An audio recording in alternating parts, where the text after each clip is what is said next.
Chapitre 183. Au Temple. Pour peu encore, je suis avec vous. Sans se préoccuper aucunement des mauvais sentiments d'autrui, Jésus revient au Temple pour la 3e journée. Pourtant, il ne doit pas avoir dormi dans Jérusalem, car on voit ses sandales bien empoussiérées. Peut-être a-t-il passé la nuit sur les collines qui entourent Jérusalem, et avec lui doivent être restés ses frères Jacques et Jude, avec Joseph le berger et Salomon. Il se rencontre avec les autres apôtres et disciples près du mur oriental du temple. Ils sont venus, tu sais, aussi bien chez nous que chez les disciples les plus connus. Il s'est bien trouvé que tu n'y étais pas. Nous devons toujours agir ainsi. Bon, mais nous en parlerons après. Allons. Jean l'apôtre dit: Une grande foule t'a et nous a précédés, qui exaltait tes miracles. Combien y en a-t-il qui sont convaincus et qui croient en toi? Tes frères avaient raison sur ce point.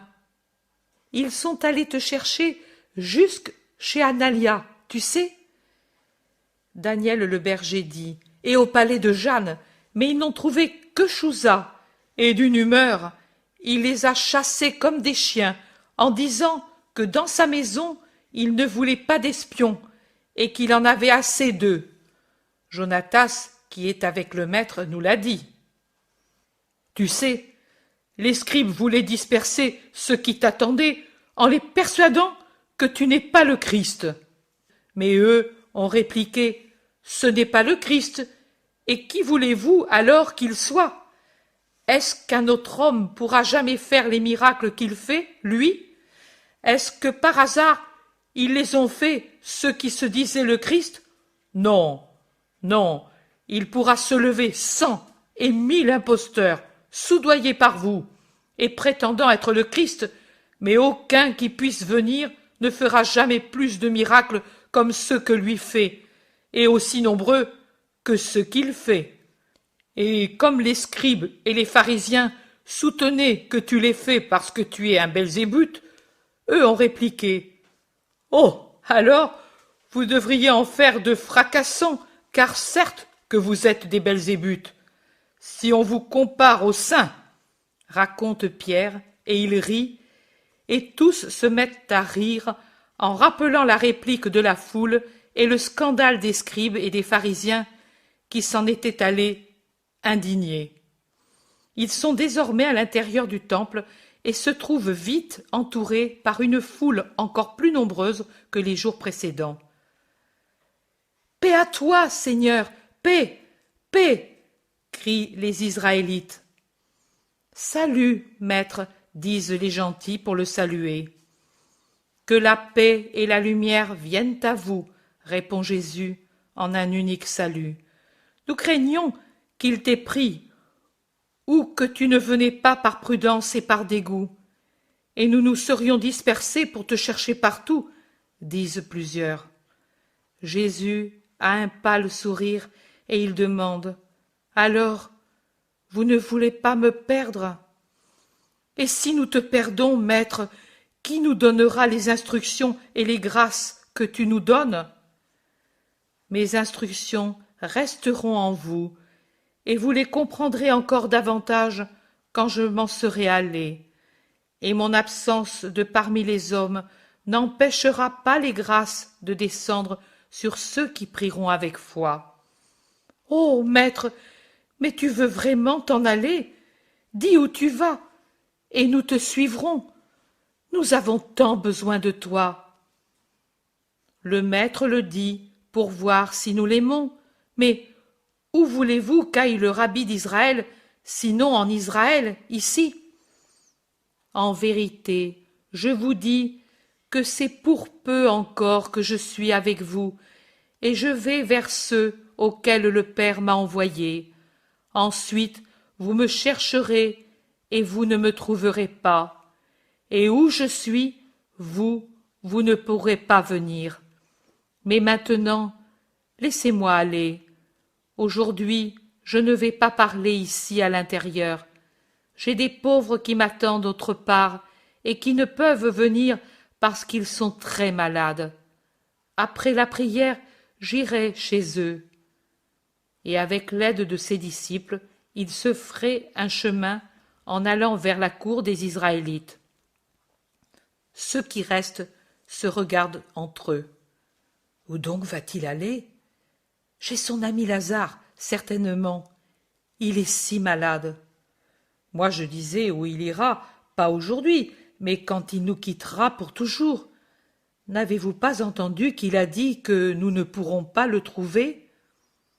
Peut-être il ira rassembler Israël en évangélisant ceux de nous qui sont dispersés dans les nations. La diaspora espère comme nous dans le Messie. Ou bien il ira instruire les païens pour les attirer à son royaume. Non, ce ne doit pas être ainsi. Nous pourrions toujours le trouver même s'il était dans la lointaine Asie, ou au centre de l'Afrique, ou à Rome, ou en Gaule, ou en Ibérie, ou en Thrace, ou chez les Sarmates. S'il dit que nous ne le trouverons pas, même en le cherchant, cela signifie qu'il ne sera dans aucun de ces lieux. Mais oui, que voudra dire ce qu'il dit? Vous me chercherez et vous ne me trouverez pas, et où je suis, vous ne pouvez pas venir. Je suis, et non pas je serai. Où est-il donc? N'est-il pas ici parmi nous? Moi je te le dis, Jude, il semble un homme, mais c'est un esprit. Mais non, parmi les disciples, il y en a qui l'ont vu nouveau-né, et même il y a encore davantage. Ils ont vu sa mère qui était enceinte de lui quelques heures avant sa naissance. Mais est-ce que ce sera vraiment ce bébé maintenant devenu homme? Qui nous assure que ce n'est pas un autre être? Eh non, lui pourrait être un autre et les bergers pourraient se tromper. Mais sa mère, mais ses frères, mais tout un village. Les bergers ont-ils reconnu la mère? Bien sûr que oui. Alors, pourquoi alors dit-il, où je suis, vous ne pourrez venir? Pour nous, c'est le futur. Vous ne pourrez. Pour lui, cela reste le présent. Je suis. Il n'a donc pas de futur, cet homme? Je ne sais que te dire. C'est ainsi. Moi, je vous le dis, c'est un fou. C'est toi qui dois l'être, espion du Sanhédrin. Moi, un espion? Je suis un juif qui l'admire. Et n'avez-vous pas dit qu'il va chez Lazare? Nous n'avons rien dit, vieil espion. Nous ne savons rien. Et si nous le savions, nous ne te le dirions pas. Va dire à ceux qui t'envoient qu'ils le cherchent eux-mêmes. Espion, espion, vendu! L'homme se rend compte que cela tourne mal et il s'éclipse. Mais nous, restons ici. Si nous étions sortis, nous l'aurions vu. Cours d'un côté, cours de l'autre. Dites-nous quel chemin il a pris. Dites-lui qu'il n'aille pas chez Lazare. Ceux qui ont de bonnes jambes s'en vont en vitesse, et ils reviennent. Il n'y est plus. Il s'est mêlé à la foule, et personne ne sait dire. La foule, déçue, se sépare lentement. Mais Jésus est bien plus près qu'il ne le pense. Sorti par quelques portes, il a fait le tour de l'Antonia, et il est sorti de la cité par la porte du troupeau pour descendre dans la vallée du Cédron, qui a très peu d'eau au milieu de son lit. Jésus le passe en sautant sur les pierres qui émergent de l'eau et se dirige vers le mont des Oliviers. En cet endroit, ils sont touffus et encore mélangés au maquis qui rendent sombre, je dirais funèbre, cette partie de Jérusalem resserrée entre les murailles grises du temple qui domine de ce côté par toute sa montagne et le mont des Oliviers de l'autre côté. Plus au sud, la vallée s'éclaircit et s'élargit, mais ici, elle est vraiment étroite, un coup d'ongle d'une griffe gigantesque qui a creusé un sillon profond entre le Moria et le mont des Oliviers. Jésus ne va pas vers le Gethsémani, mais au contraire, tout à l'opposé, en direction du nord, en marchant toujours sur la montagne qui ensuite s'élargit en une vallée sauvage où, davantage adossée à un autre cirque de collines basses et elles aussi sauvages et pierreuses, court le torrent qui dessine une courbe au nord de la ville. Aux oliviers succèdent les arbres stériles, épineux, tordus, ébouriffés, mêlés à des ronces qui envoient leurs tentacules de tous côtés. Un lieu très triste, très solitaire, il a quelque chose d'infernal, d'apocalyptique. Quelques tombeaux et rien de plus, pas même des lépreux. Elle est étrange, cette solitude qui contraste avec la foule de la ville si proche et si remplie de gens et de bruit. Ici, à part le gargouillement de l'eau sur les pierres et le bruissement du vent dans les arbres poussés entre les pierres, on n'entend aucun bruit. Il manque même la note joyeuse des oiseaux si nombreux dans les oliviers du Gethsémani et de l'oliveraie. Le vent, plutôt fort, qui vient du nord-est et soulève des petits tourbillons de poussière, repousse la rumeur de la ville, et le silence d'un lieu de mort, règne dans l'endroit, oppressant, presque effrayant. Mais on y va vraiment par là? Demande Pierre à Isaac. Oui, oui, on y va aussi par d'autres routes, en sortant par la porte d'Hérode et de préférence par celle de Damas. Mais il est bon que vous connaissiez les sentiers moins connus. Nous avons fait le tour de tous les environs pour les connaître et vous les enseigner. Vous pourrez aller ainsi où vous voudrez dans les environs, sans passer par des chemins habituels. Et peut-on se fier à ceux de Nobé? Demande encore Pierre. Comme à ceux de ta propre maison. Thomas, l'hiver dernier, Nicodème toujours, le prêtre Jean, son disciple, et d'autres ont fait du petit village un endroit qui lui appartient. Et toi, tu as fait plus que tous, dit Benjamin, le berger. Oh, moi, alors tout le monde s'y est mis, si moi j'ai agi. Mais crois-moi, maître, que tout autour de la ville, tu as des endroits sûrs. Rama aussi, dit Thomas, qui tient à sa ville. Mon père et mon beau-frère ont pensé à toi, avec Nicodème. Alors Emmaüs aussi, dit un homme qui ne m'est pas inconnu. Mais je ne sais pas dire au juste qui il est, et aussi parce que de Emmaüs j'en ai trouvé plus d'un en Judée, sans parler de cette localité près de Tariché. C'est loin pour aller et venir comme je fais maintenant, mais je ne manquerai pas d'y venir quelquefois. Et chez moi? Dit Salomon. Là, certainement, au moins une fois, pour saluer le vieil homme. Il y a aussi Béther. Et Bethsur.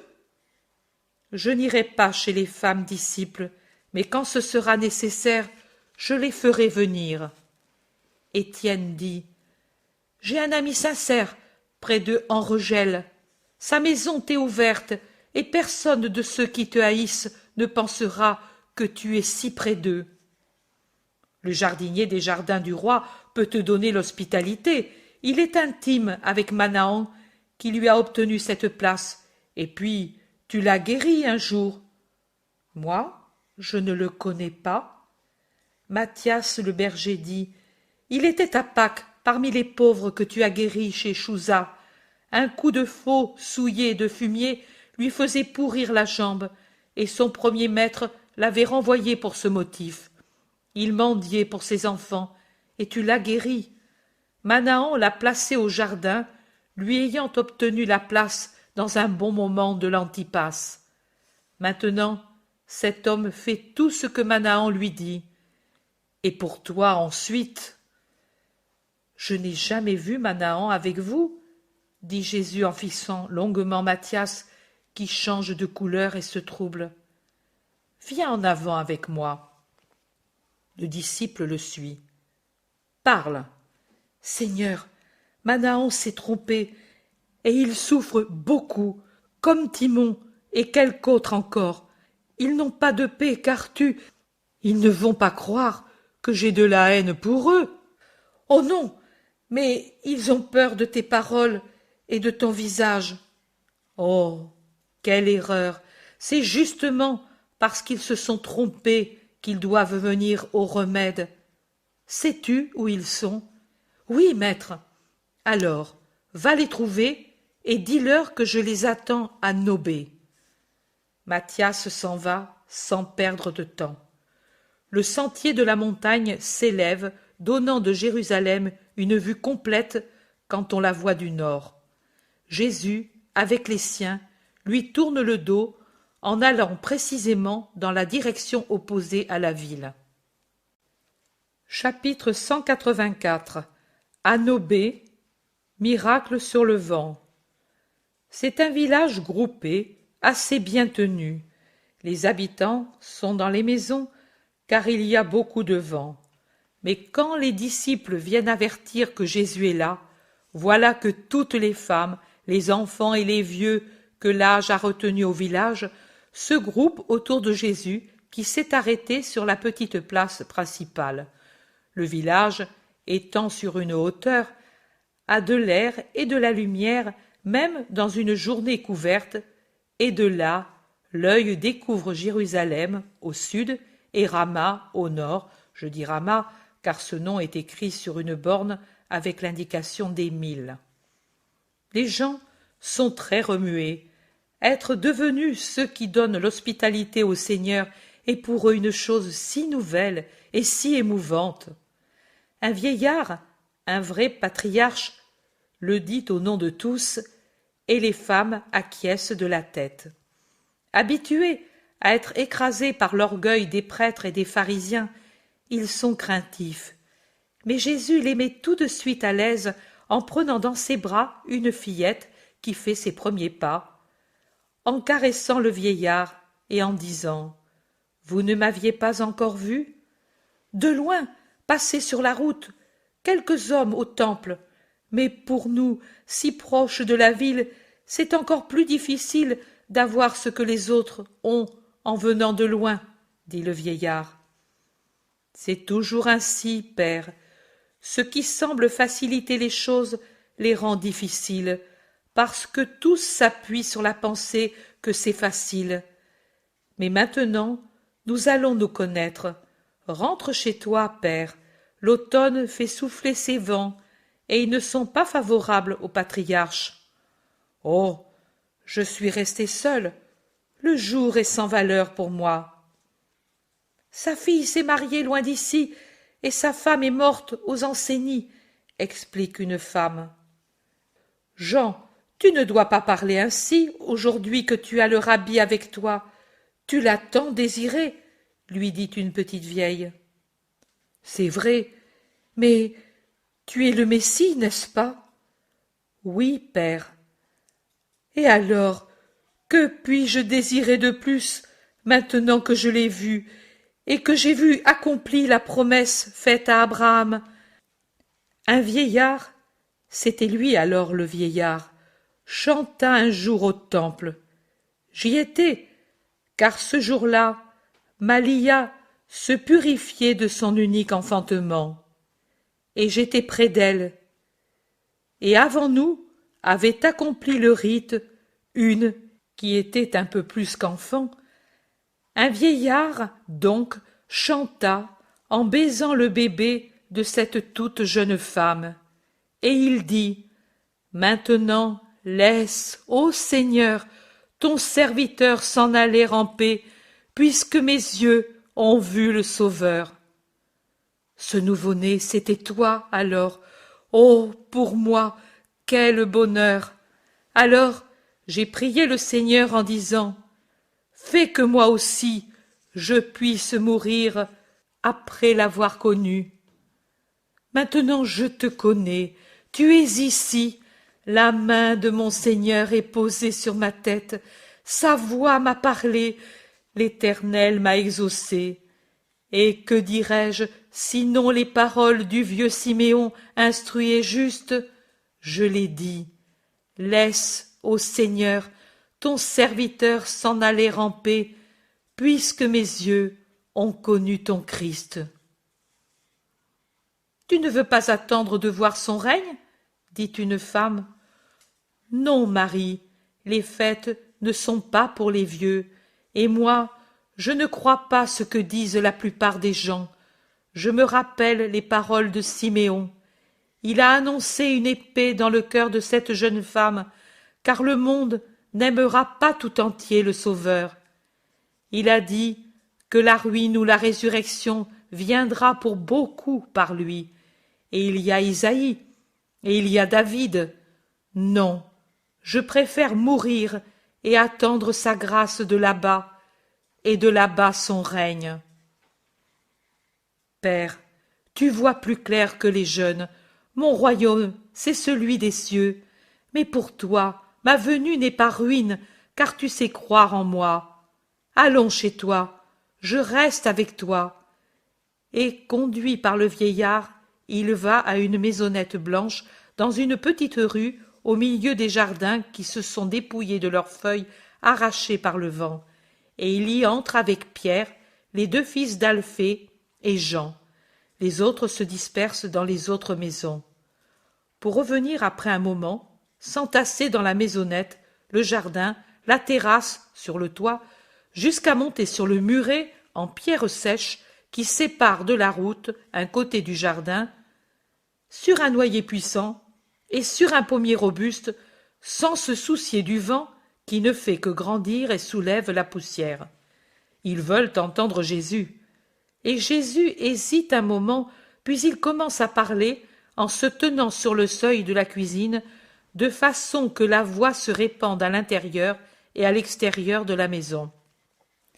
Un roi puissant, dont le royaume était très vaste, voulut aller un jour visiter ses sujets.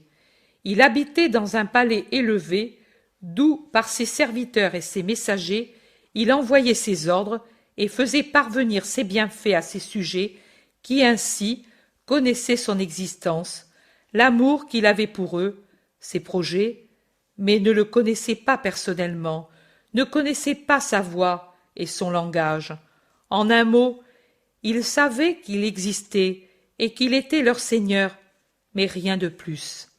Et comme il arrive souvent, de ce fait, beaucoup de ses lois et de ses instructions étaient déformées, ou par mauvaise volonté, ou par incapacité de les comprendre, si bien que les intérêts des sujets et les désirs du roi, qui les voulait heureux, en subissaient un dommage. Il était obligé de les punir parfois, et il en souffrait plus qu'eux. Et les punitions n'amenaient pas d'amélioration.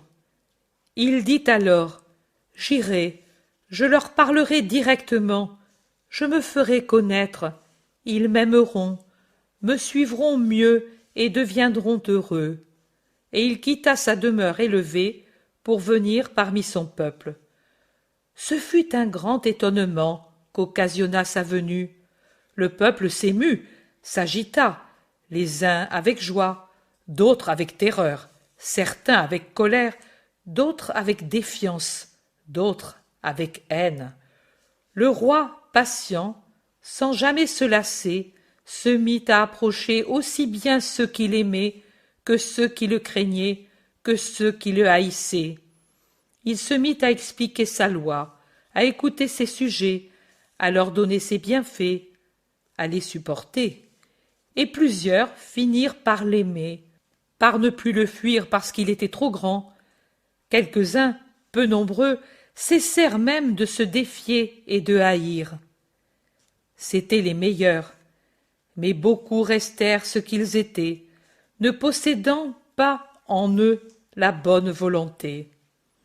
Mais le roi, qui était très sage, supporta aussi cela, en se réfugiant dans l'amour des meilleurs pour être récompensé de ses fatigues. Jésus poursuit. Pourtant, qu'arriva-t-il? Il arriva que même parmi les meilleurs, il ne fut pas compris par tous. Il venait de si loin, son langage était si nouveau, Ses volontés étaient si différentes de celles de ses sujets, et il ne fut pas compris par tous, et même certains le firent souffrir, et avec la souffrance lui firent subir des dommages, ou du moins risquèrent de les lui faire subir pour l'avoir mal compris. Et quand ils comprirent qu'il lui avait procuré peine et dommages, ils fuirent désolés sa présence, et ils ne vinrent plus vers lui, craignant sa parole.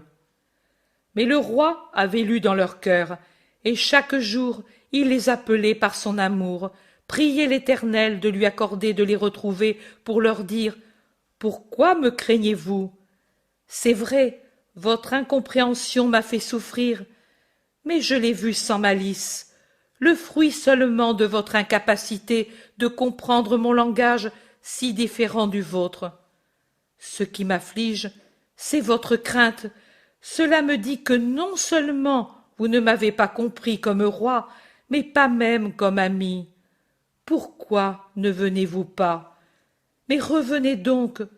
Ce que la joie de m'aimer ne vous avait pas fait comprendre vous a été rendu clair par la souffrance de m'avoir fait souffrir. Oh, venez, venez, mes amis, n'augmentez pas votre ignorance en restant loin de moi, vos brumes en vous cachant, vos amertumes en vous interdisant mon amour. Vous voyez, nous souffrons autant, vous que moi, d'être séparés. Moi, plus encore que vous. Venez donc et donnez-moi la joie. C'est ce que voulait dire le roi. Ce furent ses paroles, et de même Dieu parle aussi à ceux qui pêchent, et c'est ainsi que parle le Sauveur à ceux qui peuvent s'être trompés. Et c'est ainsi que le roi d'Israël parle à ses sujets, le vrai roi d'Israël, celui qui veut amener ses sujets du petit royaume de la terre au grand royaume des cieux. Ne peuvent y entrer ceux qui ne suivent pas le roi, ceux qui n'apprennent pas à comprendre ses paroles et sa pensée. Mais comment comprendre si, à la première erreur, on fuit le maître? Que personne ne se laisse abattre s'il a péché et s'est repenti, s'il s'est trompé et reconnaît son erreur. Qu'il vienne à la source qui efface les erreurs et qui donne lumière et sagesse, qu'il se désaltère à elle qui brûle de se donner et qui est venu du ciel pour se donner aux hommes. Jésus se tait. Seul le vent fait entendre sa voix de plus en plus forte. En haut de la colline où se trouve Nobé, le vent s'acharne tellement que les arbres font entendre des craquements effrayants. Les gens sont obligés de rentrer dans leur maison, mais quand ils se sont éloignés et que Jésus revient à la maison en fermant la porte, Matthias, suivi de Manahan et de Timon, sort de derrière le muret et entre dans le petit jardin pour frapper à la porte close. Jésus lui-même vient ouvrir. « Maître, les voilà !» dit Matthias, en montrant les deux, qui sont restés honteux au bord du jardin et qui n'osent pas lever le visage pour regarder Jésus. « Manahan, Timon, mes amis !» dit Jésus en sortant dans le jardin et en refermant la porte pour indiquer à ceux de l'intérieur de ne pas sortir par curiosité. Et il va vers les deux, les bras ouverts, déjà ouverts pour les embrasser. Les deux lèvent leur visage, touchés par l'amour qui tremble dans la voix du Maître. Ils voient le visage et les yeux tout pleins d'amour, et leur peur tombe. Ils courent en avant, et ils disent avec un cri rendu rauque par leurs larmes « Maître !» et ils tombent à ses pieds pour embrasser ses chevilles, en baisant ses pieds nus qu'ils baignent de leurs larmes. Mes amis, pas là, ici, sur le cœur, je vous ai tant attendu, et j'ai tant compris. Allons. Et il cherche à les relever. Pardon, oh, pardon, ne nous le refuse pas, maître. Nous avons tant souffert. Je le sais, Mais si vous étiez venu plus tôt, je vous aurais dit, je vous aime.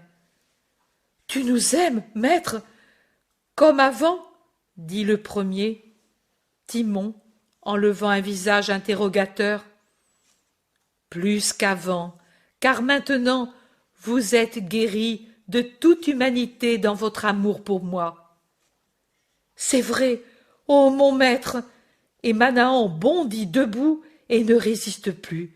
Il se jette sur la poitrine de Jésus et Timon l'imite. Vous voyez comme on est bien ici. N'y est-on pas mieux que dans un pauvre palais royal, où m'avoir davantage et plus puissant, doux, riche de trésors sans fin, qu'en me possédant comme sauveur, rédempteur, roi spirituel, ami affectueux? C'est vrai, oh, ils nous avaient séduits, et il nous semblait qu'ils t'honoraient, et que leurs idées étaient justes. N'y pensez plus, c'est passé, cela appartient au passé. Laissez le temps qui s'écoule rapidement comme le tourbillon qui nous frappe, l'emmener au loin, le disperser pour toujours. Mais entrons dans la maison, il n'est pas possible de rester ici. C'est en fait une vraie trombe, ce qui arrive du nord sur le village. Des branches qui tombent, des tuiles qui volent, quelques murets peu résistants de terrasses qui tombent avec fracas. Le noyer et le pommier se tordent comme s'ils voulaient s'arracher du sol. Ils entrent dans la maison, et les 4 apôtres regardent étonnés le visage encore mouillé de larmes des 2 disciples, contrastant avec le sourire de leur visage. Mais ils ne disent rien. Le vieux Jean dit: quelque malheur se prépare. Oui, ceux qui sont dans les cabanes, je ne sais pas comment ils vont faire, dit Pierre. Le vent est si fort que les petites flammes d'une lampe à 3 becs, allumée pour éclairer la pièce fermée, vacillent, bien que les portes soient barrées. Au fracas du vent qui croît toujours plus et frappe la maison avec de la terre et des débris, au point qu'il semble tomber une grêle fine, se mêlent des cris de femmes de plus en plus proches. Ce sont des épouses épouvantées, des mères angoissées. Nos maris, nos fils, ils sont en route. Nous avons peur. Un mur de la maison abandonnée s'est écroulé. Seigneur, Jésus, pitié! Jésus se lève debout, ouvre non sans mal la porte que le vent pousse de toute sa force. Des femmes courbées pour résister au vent, c'est une vraie trombe d'air sous un ciel menaçant, gémissent en tendant les bras. « Entrez, ne craignez pas, dit Jésus, et il regarde le ciel et les arbres sur le point d'être déracinés. » Jude d'Alphée crie: « Rentre, Jésus, tu vois comme s'abattent les branches et tombent les tuiles. Il n'est pas prudent de rester dehors. » « Pauvres oliviers, c'est de la grêle. Là où elle tombe, la récolte est finie, » dit Pierre sentencieusement. Jésus ne rentre pas. Il sort même tout à fait dans le tourbillon qui tord son vêtement et soulève ses cheveux. Il ouvre les bras, prie, et puis commande: « Suffit, je le veux !» Et il rentre dans la maison. Le vent a un dernier mugissement, et puis il tombe tout d'un coup. Il est impressionnant, le silence qui se fait après un pareil fracas. Il l'est tellement que des maisons se montrent des visages étonnés. Il reste les signes de la trombe d'air, feuilles, branches arrachées, lambeaux de rideaux. Mais tout est tranquille. Le firmament répond à la terre qui n'est plus bouleversée par un éclaircissement des nuages qui de noirs deviennent clairs, se dispersent sans faire de dégâts, mais en laissant tomber une pluie fine qui achève de purifier l'air souillé par tant de poussière. Mais qu'y a-t-il eu? C'est fini? Cela semblait la fin, et maintenant il fait beau. Des voix s'interrogent d'une maison à l'autre. Les femmes qui étaient accourues près de Jésus courent dehors. « Le Seigneur! le Seigneur est avec nous. Il a fait un miracle, il a arrêté le vent, il a rompu les nuages. Hosanna, Hosanna, louange au fils de David, paix, bénédiction. Le Christ est avec nous, il est avec nous, le béni, le Saint, le Saint, le Messie est avec nous. Alléluia. Le village déverse dehors tous ses vrais habitants et ceux qui s'y trouvent occasionnellement, c'est-à-dire les apôtres et les disciples, qui accourent tous à la maisonnette où est Jésus. Tous veulent l'embrasser, le toucher, l'exalter.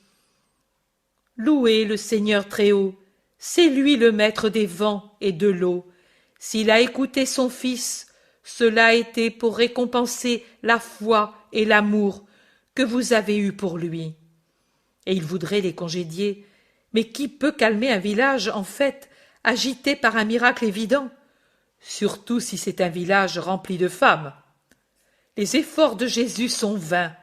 Il sourit avec patience, alors que le vieillard qui le loge baise sa main gauche qu'il arrose de ses larmes.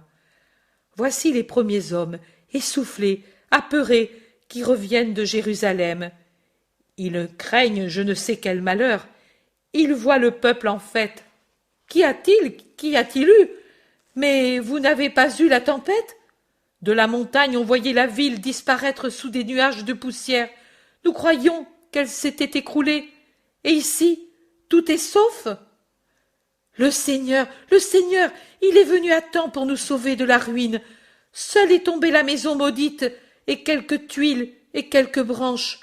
Et vous, qu'est-il arrivé à Jérusalem?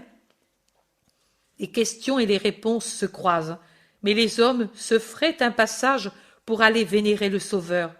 Ce n'est qu'après qu'ils expliquent que la ville était effrayée à cause de la tempête qui menaçait, et que tous s'enfuyaient des cabanes dans les maisons, et que les propriétaires des oliviers pleuraient déjà sur leur récolte, quand, d'un seul coup, le vent s'était calmé et que le ciel s'était éclairci en laissant tomber un peu de pluie. Et toute la ville était étonnée. Et parce que la fantaisie travaille vite dans certains cas, les hommes racontent que pendant que les gens s'enfuyaient, plusieurs qui avaient été dans le temple les jours précédents, voyant que le Moria était le plus envahi par les rafales au point que les comptoirs des changeurs avaient été renversés et que la maison du pontife avait subi des dégâts, disaient que c'était un châtiment de Dieu pour les insultes faites à son Messie. Et patati et patata. Plus il arrivait d'hommes, et plus leurs récits se coloraient. Par moments, ils devenaient plus apocalyptiques que ne l'étaient les récits du Vendredi Saint. Chapitre 185. Jésus au champ des Galiléens avec ses cousins apôtres. Jude et Jacques, venez avec moi. Les deux fils d'Alphée ne se le font pas dire deux fois. Ils se lèvent immédiatement pour sortir avec Jésus d'une maisonnette d'un faubourg au sud de Jérusalem où ils sont accueillis aujourd'hui. « Où allons-nous, Jésus ?» demande Jacques. « Saluer les Galiléens sur le mont des Oliviers. » Ils marchent quelque temps vers Jérusalem, puis, en rasant des petites collines où il y a des maisons dans la verdure, certainement des maisons de maître, ils coupent la route pour Béthanie et Jéricho, la plus au sud qui va finir entre Tophet et Siloam, tournent en arrière d'une autre colline qui est déjà un contrefort du mont des Oliviers, coupent l'autre route qui va directement du mont des Oliviers à Béthanie et par une petite route secondaire à travers les oliviers, ils montent au champ des Galiléens où déjà les tentes sont très rares et où il reste, en souvenir de la foule, des branchages désormais flétris, jetés par terre, des restes de foyers rudimentaires qui ont brûlé l'herbe, des cendres, des tisons, des vieilleries, comme toujours il en reste là où il y a eu un campement. La saison froide et précocement pluvieuse a hâté le départ des pèlerins. Des caravanes de femmes et d'enfants sont en partance même maintenant. Les hommes surtout ceux qui sont valides, sont restés pour terminer la fête. Les Galiléens, qui croient dans le Seigneur, ont été avertis, peut-être par quelques disciples, car je les vois tous, et de tous les villages, qui me sont le plus connus. Nazareth, avec 2 disciples, Alphée, celui auquel Jésus a pardonné après la mort de sa mère, et un autre. Je ne vois pourtant ni Joseph, ni Simon d'Alphée, mais en revanche, d'autres ne manquent pas, parmi lesquels le chef de la synagogue, qui paraît visiblement embarrassé de saluer respectueusement Jésus après lui avoir tellement fait obstacle. Pourtant, il se tire d'affaire en disant que les parents de Jésus sont logés chez cet ami que tu connais, à cause des enfants qui souffraient du vent de la nuit. Et Cana est présent avec l'époux de Suzanne, son père et d'autres, et de même Naïm avec son ressuscité et d'autres, et Bethléem de Galilée avec de nombreux habitants, et les villes occidentales du lac avec leurs habitants. Paix à vous, dit Jésus pour les saluer en passant parmi eux, en caressant les enfants encore présents, ses petits amis des pays de Galilée, en écoutant Jaïr qui lui dit, comme il regrette, de ne pas avoir été là la dernière fois. Jésus s'informe pour savoir si la veuve d'Aphéka s'est établie à Capharnaüm et si elle a accepté l'orphelin de jusqu'à-là. « Je ne sais pas, maître, peut-être étais-je déjà parti, dit Jaïr. Oui, il est venu une femme qui donne tant de miel et de caresses aux enfants, et elle nous fait des fouasses, et ils vont toujours manger les enfants qui venaient vers toi. Et le dernier jour, elle nous a fait voir un enfant petit. Elle a acheté 2 chèvres pour le lait, et elle nous a dit que c'est un enfant du ciel et du Seigneur.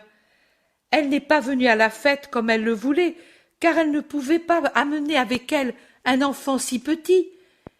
Elle nous a dit à nous de te dire qu'elle l'aimera avec justice et qu'elle te bénit. » Les enfants de Capharnaüm gazouillent autour de Jésus, tout fiers de savoir, eux, ce que le chef de la synagogue ne savait même pas, et d'avoir, eux, servi d'ambassadeurs près du bon maître, qui les écoute avec l'attention qu'il aurait pour des adultes, et qui répond « Et vous lui direz que moi aussi, je la bénis, et qu'elle aime les enfants pour moi.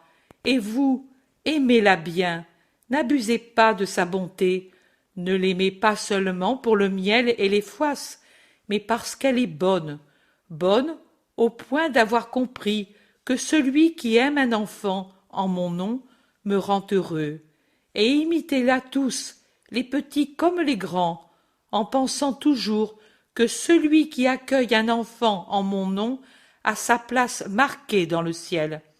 Car la miséricorde est toujours récompensée, même pour une seule coupe d'eau donnée en mon nom. Mais la miséricorde dont on use pour les enfants, en les sauvant non seulement de la faim, de la soif, du froid, mais de la corruption du monde, est infiniment récompensée. Je suis venu pour vous bénir avant que vous ne partiez. Vous porterez ma bénédiction à vos femmes, à vos maisons. Mais tu ne reviens pas chez nous, maître?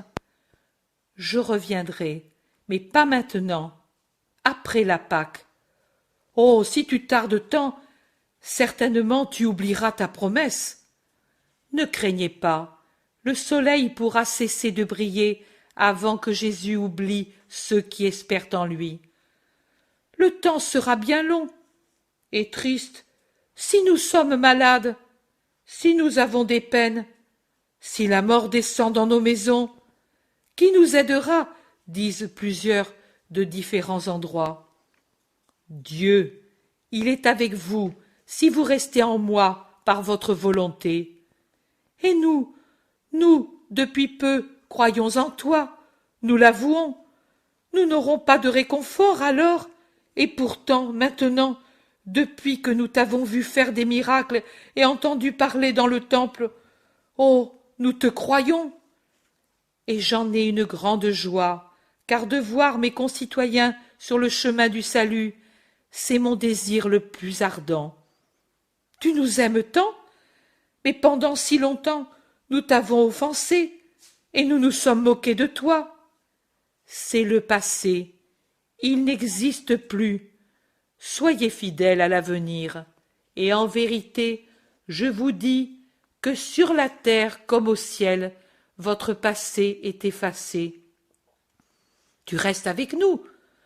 Nous partagerons le pain comme tant de fois à Nazareth, quand nous étions tous pareils, et que, le sabbat, nous nous reposions dans les oliviers, ou bien, quand tu étais seulement Jésus, et que tu venais avec nous, et comme nous, à Jérusalem pour les fêtes. Il y a un regret et une nostalgie du passé dans la voix des Nazaréens qui croient maintenant. Je voulais aller voir Joseph et Simon, mais j'y irai après. Vous êtes tous pour moi des frères en Dieu, et pour moi l'esprit et la foi ont plus de valeur que la chair et le sang, car ces derniers périssent alors que les autres sont immortels. Et pendant que certains se hâtent de préparer le feu pour rôtir les viandes, d'y mettre des branches d'olive pour la préparation du repas, les plus âgés et les plus élevés socialement de tous les endroits de la Galilée se pressent en cercle autour de Jésus pour lui demander pourquoi le matin et celui du jour précédent il n'était pas au temple et s'il y irait le lendemain, dernier jour de la fête. J'étais autre part, mais demain j'y serai certainement. Et tu parleras, si je puis. Alphée de Sarah baisse la voix, et en regardant autour de lui, il dit tout bas au maître. Tes frères sont allés pour t'assurer de l'aide dans la ville. Un tel sait beaucoup de choses, car par les femmes, il est parent avec quelqu'un du temple. Joseph se préoccupe de toi, tu sais. Au fond, il est bon. Je le sais, et il sera toujours meilleur quand il sera spirituellement bon. De la ville arrivent d'autres Galiléens. Leur nombre augmente autour de Jésus au grand déplaisir des enfants repoussés par les adultes et qui n'arrivent pas à approcher de Jésus jusqu'à ce qu'ils remarquent leur foule innocente et boudeuse, et il dit en souriant « Laissez mes enfants venir jusqu'à moi. » Oh, alors, quand le cercle se rompt, réjoui de nouveau comme une volée d'oiseaux, ils courent vers Jésus qui les caresse tout en continuant de parler avec les adultes. Sa longue main, encore brunie par le soleil de l'été, passe et repasse sur les petites têtes brunes et châtaines, avec, perdues parmi elles, quelques petites têtes blondes. Les enfants se serrent le plus qu'ils peuvent contre lui, les petits visages cachés dans les vêtements, sous le manteau, accrochés à ses genoux, à ses côtés, avides de ses caresses, bien heureux de les avoir. Ils mangent en cercle après que Jésus ait béni la nourriture et l'ait distribuée dans une paisible et amicale union des cœurs. Les autres, ceux qui ne suivent pas Jésus, regardent de loin, moqueurs et incrédules, mais personne ne se soucie d'eux. Le repas est fini. Jésus se lève le premier et il appelle Jaïr, Alphée, Daniel de Naïm, Élie de Corazaïn, Samuel, un ex-extropié de je ne sais où, puis un certain Uri, puis un des si nombreux Jean, un des si nombreux Simon, un Lévi, un Isaac, Abel de Bethléem et d'autres, un par village en somme, et aidé par ses cousins, il fait autant de parts égales, de 2 bourses bien pleines, et il en donne une part à chacun des appelés pour qu'ils s'en servent pour les pauvres de son village. Puis, resté sans argent, il bénit tout le monde et fait ses adieux, et il voudrait bien se séparer pour se diriger vers le Gethsémani avant de rentrer dans la ville par la porte des brebis, mais presque tous le suivent, surtout les enfants, qui ne lâche pas son vêtement et les pans de son manteau, et l'ennuie certainement, mais lui les laisse faire. Et cet enfant de Magdala, Benjamin, qui dit un jour clairement ce qu'il pensait à Judas de Kériote, tire son vêtement jusqu'à ce que Jésus se penche pour l'écouter en particulier. « Tu ne l'as plus avec toi, ce méchant ?»« Quel méchant ? Avec moi il n'y en a pas, » dit Jésus en lui souriant. « Si, il y en a, cet homme grand et brun qui riait, tu sais, celui auquel j'ai dit qu'il était beau du dehors, mais laid à l'intérieur, lui est mauvais. » « Il parle de Judas, » dit le Thaddée qui est derrière Jésus et qui l'entend. « Je le sais, » lui répond Jésus en se retournant. Et puis il dit à l'enfant, « Bien sûr qu'il est avec moi, cet homme, c'est un de mes apôtres, mais maintenant il est très bon. Pourquoi secoues-tu la tête? On ne doit pas penser du mal du prochain, spécialement de celui que l'on ne connaît pas. » L'enfant baisse la tête et se tait. « Tu ne me réponds pas? »« Tu ne veux pas que je dise des mensonges, et je t'ai promis de ne pas en dire, ce que j'ai fait. Mais si maintenant je te dis que oui, que je crois qu'il est bon, je dis une chose qui n'est pas vraie, car je pense qu'il est mauvais. Je puis tenir ma bouche fermée pour te faire plaisir, mais je ne puis tenir ma tête fermée pour ne pas penser. » La sortie est si impétueuse et si logique dans sa simplicité encore enfantine que ceux qui l'entendent se mettent tous à rire, tous, sauf Jésus qui soupire et dit « Eh bien, tu dois faire une chose, prier pour qu'il devienne bon, si vraiment il te semble mauvais. Tu dois être son ange. Le feras-tu? S'il devient meilleur, j'en aurai plus de joie. Donc, en priant pour lui, tu pries pour que je sois heureux. »« Je le ferai, mais si lui est mauvais et ne devient pas bon avec toi, ma prière ne fera rien. » Jésus coupe la discussion en s'arrêtant et en se penchant pour embrasser les enfants, puis il ordonne à tous de s'en retourner. Quand ils sont seuls, Jésus et les deux cousins, Jude d'Alphée, après un moment de silence, comme s'il avait raisonné en lui-même, dit pour conclure « Il a raison. Il a tout à fait raison. Moi, je pense comme lui. »« Mais de qui parles-tu » lui demande son frère Jacques, qui marchait en avant, un peu absorbé, sur un sentier étroit où il ne peut passer qu'une personne à la fois. « C'est de Benjamin que je parle, et de ce qu'il a dit, mais toi, tu ne veux pas l'entendre, et je te dis moi aussi que Judas est... Non, ce n'est pas un vrai apôtre, il n'est pas sincère, il ne t'aime pas, il ne... Jude, Jude, pourquoi me fais-tu souffrir? Mon frère, c'est parce que je t'aime, et j'ai peur de l'Iscariote, plus peur de lui que d'un serpent. Tu es injuste, sans lui, peut-être, j'aurais été déjà pris. Jésus a raison, Judas a beaucoup fait, il s'est attiré des haines et des railleries sans ménagement, mais il a travaillé, et il travaille pour Jésus, dit Jacques. Moi, je ne puis penser que tu es un sot, que tu es un menteur. Et je me demande alors pourquoi, toi, tu soutiens Judas. Je ne parle pas par jalousie ni par haine, je parle parce que je sens en moi qu'il est mauvais, qu'il manque de sincérité. Tout ce que je puis admettre par amour pour toi, c'est qu'il soit fou, un pauvre fou qui aujourd'hui délire dans un sens, demain dans un autre, mais bon, non, il ne l'est pas. Défie-toi, Jésus, défie-toi. Aucun de nous n'est bon, mais regarde-nous bien. Notre œil est limpide. Observe-nous bien. Notre conduite ne change pas. Mais cela ne te dit rien que les pharisiens ne lui font pas payer ses railleries? Rien que ceux du temple ne réagissent pas à ses paroles? Rien qu'il ait toujours des amis justement parmi ceux qui l'offensent apparemment? Rien qu'il ait toujours de l'argent? Je ne parle pas de nous deux, mais même Nathanaël qui est riche, même Thomas qui ne manque pas de moyens, n'ont que le nécessaire. Lui, oh! Jésus se tait. Jacques remarque: mon frère a en partie raison. Il est certain que Judas trouve toujours moyen d'être seul, d'aller seul, de...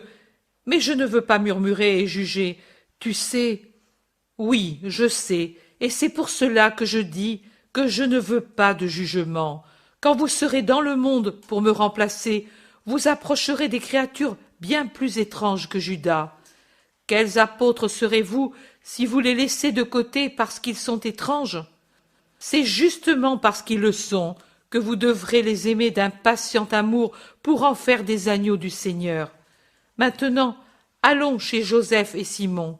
Vous avez entendu, n'est-ce pas? Eux travaillent en secret pour moi. Vous allez dire amour de famille. Oui, c'est vrai, mais c'est toujours de l'amour. Vous vous êtes quittés en mauvais termes la dernière fois. Réconciliez-vous maintenant. Eux et vous avez tort et raison. Que chacun reconnaisse son tort et ne fasse pas valoir sa part de raison. Lui m'a beaucoup offensé en t'offensant extrêmement, dit Jacques. Tu ressembles beaucoup à Joseph, mon père, et Joseph, ton frère, ressemble à Alphée, ton père. Eh bien, Joseph fut souvent critiqué par son frère aîné, mais il fut indulgent, et il pardonna toujours, car c'était un grand juste, mon père. Toi, sois-le autant. Et s'il me fait des reproches comme si j'étais encore un enfant, tu sais que, quand il est fâché, il n'entend pas raison. Toi, garde le silence, l'unique moyen pour calmer la colère. Tais-toi avec humilité et patience, et si tu sens que tu ne peux le faire sans impolitesse, va-t'en. Savoir se taire, savoir fuir, non par lâcheté, ni parce que l'on ne sait plus que dire, mais par vertu, par prudence, par charité, par humilité. Dans les discussions, il est si difficile de conserver la justice et la paix de l'esprit. Quelque chose descend toujours pour altérer les profondeurs, pour troubler, pour faire du vacarme. L'image de Dieu qui se reflète en tout esprit qui est bon se trouve ternie, s'évanouit, et on ne peut plus écouter ses paroles. Paix, paix entre frères, paix même avec les ennemis. S'ils sont nos ennemis, ils sont les amis de Satan. Mais voudrions-nous, nous aussi, devenir amis de Satan, en haïssant ceux qui nous haïssent? Comment pourrions-nous les amener à l'amour si nous étions en dehors de l'amour? Vous me dites, Jésus, tu l'as déjà dit de nombreuses fois, et tu le fais, mais toujours tu es haï. Je le dirai toujours. Quand je ne serai plus avec vous, je vous l'inspirerai du ciel. Et je vous dis aussi de ne pas compter les défaites, mais les victoires. Louons-en le Seigneur. Il ne se passe pas de lune que ne marque une conquête. C'est cela que doit remarquer l'ouvrier de Dieu, en jubilant dans le Seigneur, sans le dépit qu'ont ceux du monde quand ils perdent une de leurs pauvres victoires. Si vous agissez ainsi... Paix à toi, maître, tu ne me reconnais pas? Dit un jeune homme qui remontait de la ville vers le Gethsémani. Toi, tu es le Lévite qui l'an dernier était avec nous, avec le prêtre. C'est moi. Comment m'as-tu reconnu, toi qui vois tout un monde autour de toi? Je n'oublie pas les visages et les esprits dans ce qui les caractérise. Qu'est-ce qui caractérise mon esprit? Il est bon et insatisfait. Tu es las de ce qui t'entoure. Ton esprit vise à des choses meilleures. Tu sens qu'elles existent. Tu sens qu'il est le moment de te décider pour un bien éternel. Tu sens qu'au-delà des brumes, il y a un soleil, la lumière. Tu veux la lumière. Le jeune homme se jette à genoux. Maître, tu l'as dit, c'est vrai, c'est ce que j'ai dans le cœur, et je ne savais pas me décider. Le vieux prêtre Jonatas a cru, puis il est mort. Il était âgé, moi je suis jeune, mais je t'ai entendu parler au temple. Ne me repousse pas, Seigneur, car tous ceux qui y sont ne te haïssent pas, et je suis de ceux qui t'aiment.